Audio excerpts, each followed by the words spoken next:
കേരളത്തിലുള്ള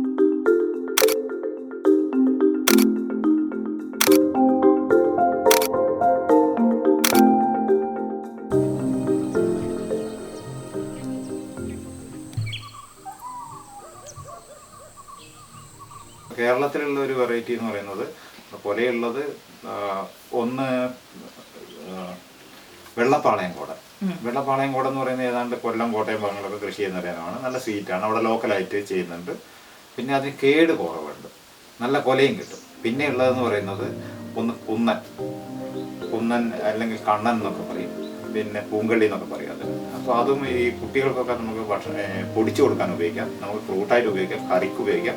എന്നാൽ മെഡിസിനിലുമാണ് കുട്ടികൾക്ക് വായ്പുണ്ണൊക്കെ വരുമ്പോൾ അതിന് വേണ്ടി തൊട്ട് വെച്ച് കൊടുത്താൽ ആ കറ അതും കൊണ്ട് പോയി കിട്ടും.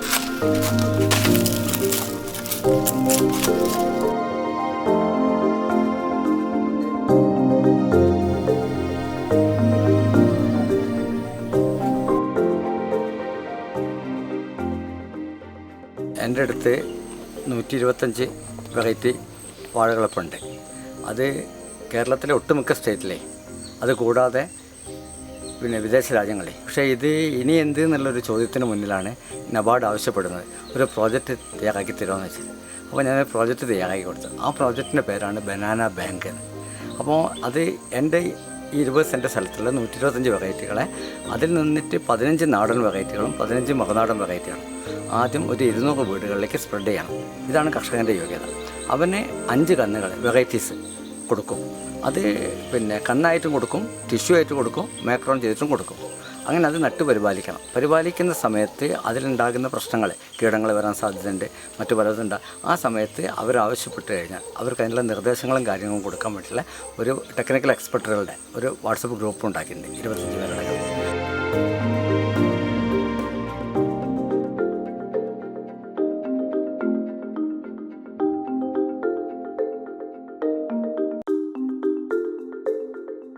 In situ preservation, you basically preserve a seed by cultivating it continuously in farmers' fields, so that you save seeds, sow them again, store them, and so the preservation is basically in the farm and hence in situ.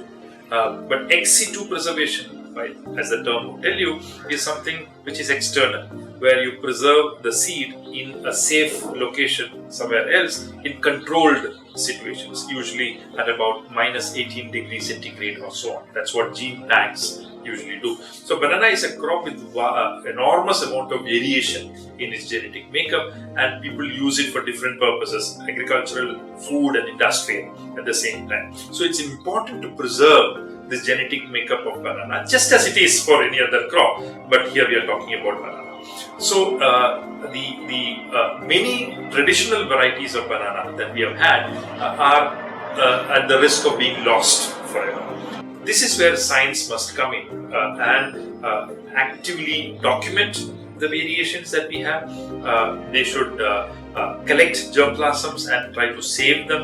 New advances in science and technology opens up new frontiers in this field, which helps us to increase productivity, increase farmers' incomes, while at the same time preserving traits which are traditionally important to farmers, which traditionally impart certain resilience to cultivation.